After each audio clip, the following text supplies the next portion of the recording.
Welcome to Her Remarkable History. Remember to support, please subscribe. The real cause of death of Anne Boleyn. We all know Anne Boleyn for being the second wife of Henry VIII, and she faced her death inside the walls of the Tower of London. She was held there as a prisoner before the 19th of May 1536, when she made her way up onto the scaffold to face her executioner.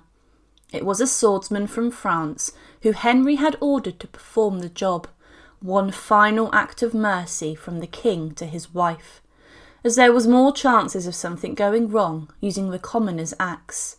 We all know that Anne's cause of death was execution by beheading. However, the real cause of death occurred a lot longer before that fateful day inside the Tower of London. It is the political scheming of one man, and the king's wandering eye that caused the death of Anne Boleyn. In this video, we will look at the circumstances around Anne's death and how it was Thomas Cromwell who caused the death of one of history's most tragic women. And remember, to support our channel, please subscribe. When Anne Boleyn came onto the throne of England, there was a great degree of controversy, as Henry had also grown rather tired of his first wife, Catherine of Aragon.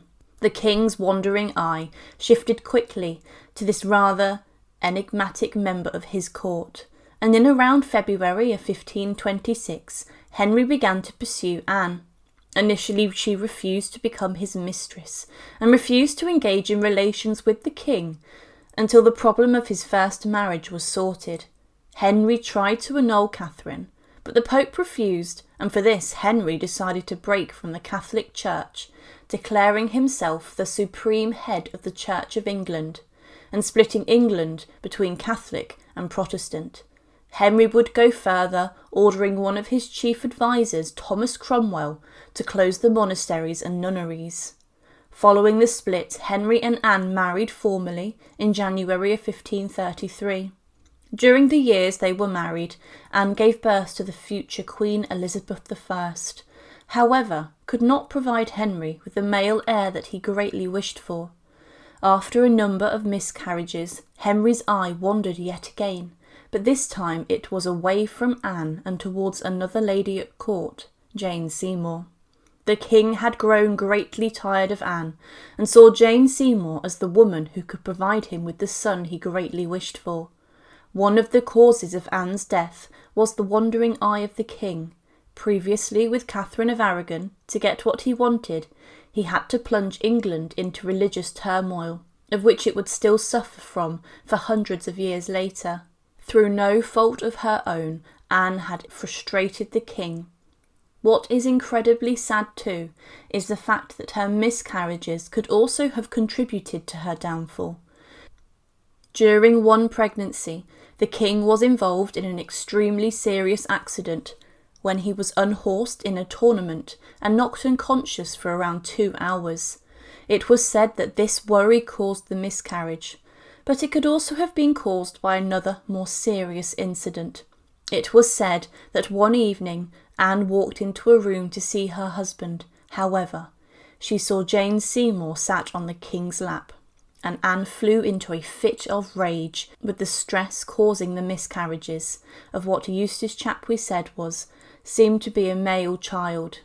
In this ambassador's opinion, the loss of the child was the end of the royal marriage. So Henry, greatly frustrated with Anne, sought to find a way out of his marriage. He declared he had been seduced into his marriage by way of deception, spells, and even witchcraft. As Anne recovered still from her miscarriage, Jane Seymour quickly became the king's new mistress, and she was moved into the royal quarters. The whole of the Boleyn family would fall from grace. It was through Thomas Cromwell, who was the real architect of Anne's death and execution. Initially, Cromwell was an ally of Anne, and he worked to look for a legal loophole that would get Henry out of his first marriage. However, during the time that they were married, he increased his power over Parliament and became the king's closest advisor and most senior. Cromwell himself helped the king establish more of his power over the church, reducing the influence of Rome, and he helped to ensure that all of the clergy in England swore their support for accepting the king's supremacy over the church. Now, one of the reasons why Cromwell is most well known is because of his policy on the dissolution of the monasteries. This was one of the biggest land grabs that had ever occurred in England, with the king stealing around 1/3 of all England's land, along with the richest of the monasteries, nunneries and priories. Thousands of monks, nuns and clergy were made homeless, and some of the most senior abbots in the country were brutally executed in front of their own monasteries for refusing to support these religious changes. It was a terrible time in England, but Anne Boleyn had her own opposition to Cromwell's changes. An act or law had been passed that stated that houses with an income less than £200 a year should also be shut down, and Anne disagreed with this, bringing her into deep conflict with Cromwell, which in itself was very dangerous.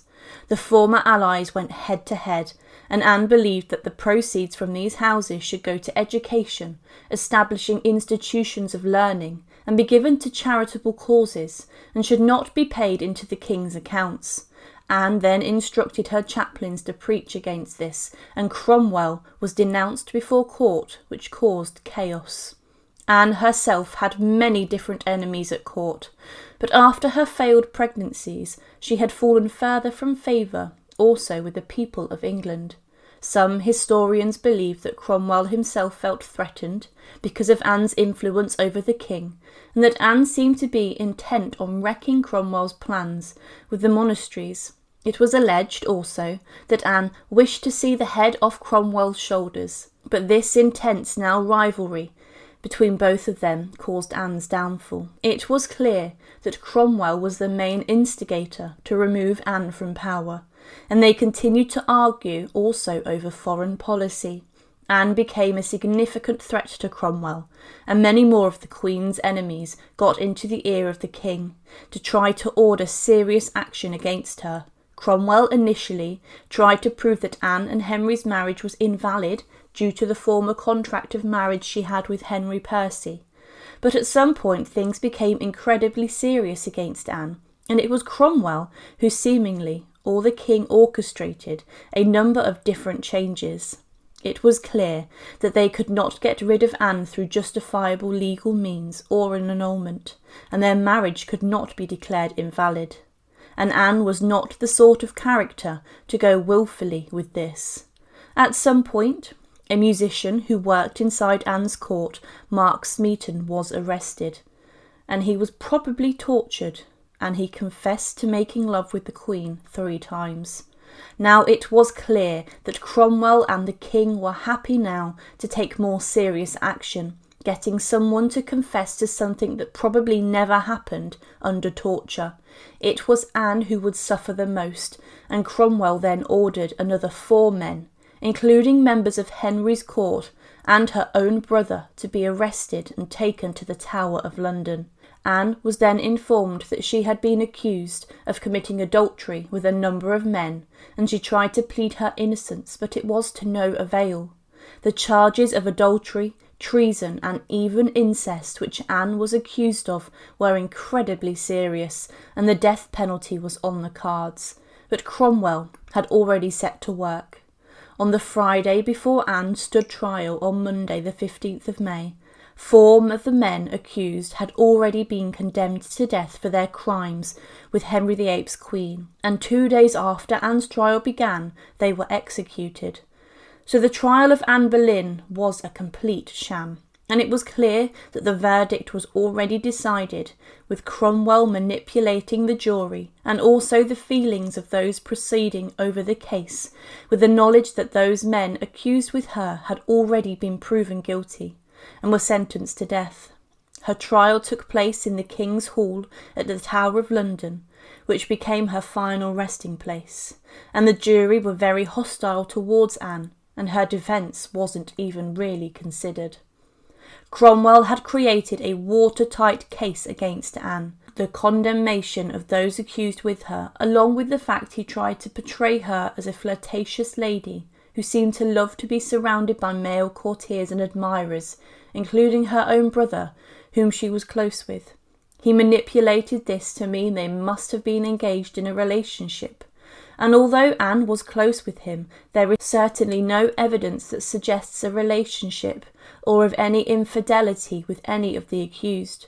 Cromwell had also bribed many of the Queen's ladies in waiting and had placed spies inside her household who were to report on anything which could be exaggerated into becoming a discretion. The accusations and evidence had been gathered incredibly quickly, and Cromwell himself was an extremely talented lawyer, one of the best in the country, and he knew once the trial was ahead, there would only be one outcome, the death of Anne Boleyn. Cromwell was right. On the 19th of May 1536, she was led out of the Tower of London, which had become her place of imprisonment, and up the scaffold on Tower Green, at the base of the White Tower. Her scaffold had been covered in velvet material, and on the wooden structure stood the French executioner with a large sword which would be used to take off the Queen's head. With a single stroke Anne's head was taken off, to the shock of those who were inside the walls of the tower to witness it. After seeing the proceedings, many broke down in tears, and it was believed by Cranmer that she would be Queen in heaven. As time went on, the charges brought forward against Anne were believed to be false, and it's really the manipulations of Cromwell that caused the death of Queen Anne Boleyn. So although it's obvious to consider that Anne was killed by the French swordsman at the Tower of London, it's clear to see that the real cause of her death was a combination of the king's wandering eye and obsession to look for another woman who could provide him with a male heir, and also the political scheming and manipulation of Thomas Cromwell. Anne spoke out against Cromwell, and this was incredibly dangerous, especially as he and the king were plotting her downfall. So for me, the real cause of Anne Boleyn's death is deeper than what occurred at the Tower. The real cause of Anne's death is the impatience and despicable feelings Henry VIII possessed for her after her failed pregnancies, something she could not help, and also the political schemings of a power-obsessed advisor who would do almost anything to remain in the king's favour. It would be Cromwell, though, who years later would also meet the same fate as Anne Boleyn. Thank you for watching, and to support, please subscribe to Her Remarkable History. Thank you.